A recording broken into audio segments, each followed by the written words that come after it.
Hello student, आज की जो डिक्टेशन है वो लीगल डिक्टेशन है जो MP high court, Rajasthan high court और Chhattisgarh high court and other state के जो स्टेनोग्राफर पोस्टेड के एग्जाम है सबके लिए महत्वपूर्ण है।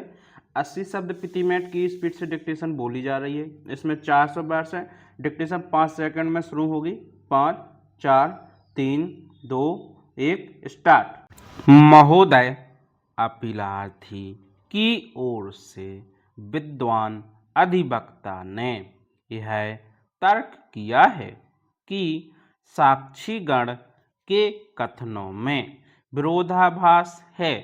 उनके पुलिस कथन व न्यायालयीन कथनों में भिन्नता है।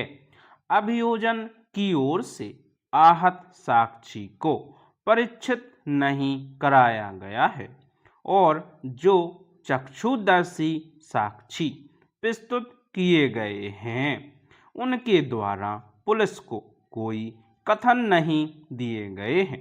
अभियोजन अपना मामला साबित नहीं कर पाया है। आहत स्वयं गिर गया था जिससे उसे चोट आई थी। आरोपी द्वारा आहत के साथ कोई घटना कारित नहीं की गई है, अतः अपील स्वीकार कर उसे दोष मुक्त किए जाने का निवेदन किया है। संपूर्ण साक्ष्य विवेचन के आधार पर न्यायालय इस निष्कर्ष पर पहुंचता है कि विद्वान विचारण न्यायालय ने आरोपी नंदकिशोर को दोष सिद्ध करने में कोई वैधानिक त्रुटि नहीं की है तथा साक्ष्य का उचित मूल्यांकन एवं विश्लेषण करते हुए दोष सिद्धि का निर्णय पारित किया गया है। इस कारण दोष सिद्धि के संबंध में आरोपी की अपील निरस्त की जाती है।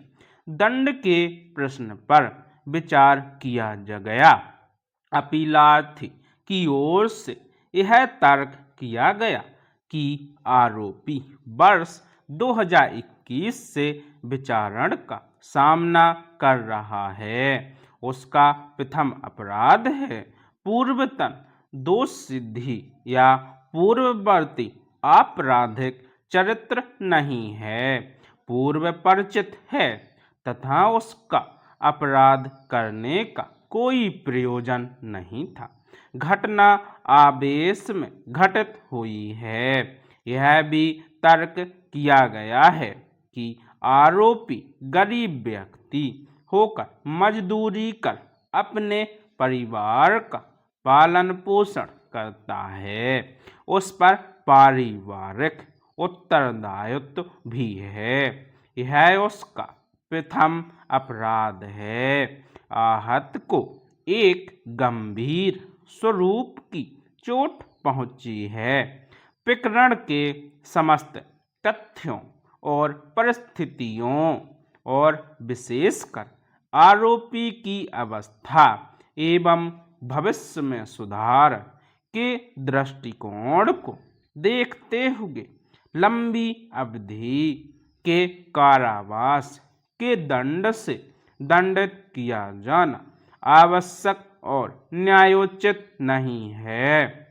न्यायालय उठने तक की अवधि के कारावास और यथोचित अर्थदंड अधिरोपित किया जाना न्यायोचित और विधिपूर्ण है। विद्वान विचारण न्यायालय द्वारा पारित दंडादेश उपांतरित करते हुए अपीलार्थी को धारा 325 भारतीय दंड संहिता के अंतर्गत न्यायालय उठने तक की अवधि के कारावास से दंडित किया गया है और अर्थदंड की अदायगी में व्यतिक्रम पर 3 माह का सादा कारावास भुगताया जाएगा।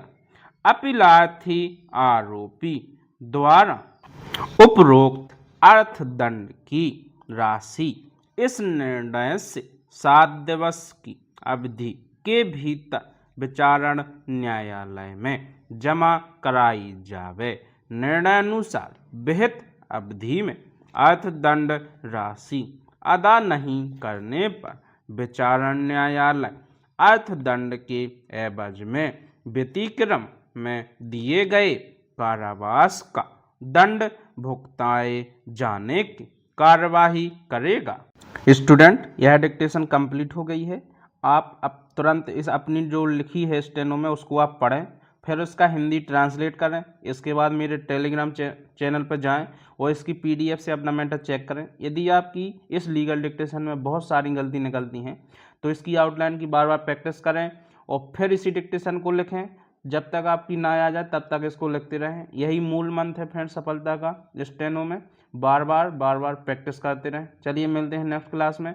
यदि आपको यह क्लास अच्छी लगी है तो हमारे चैनल को सब्सक्राइब करें और क्लास को अपने दोस्तों के साथ शेयर करें।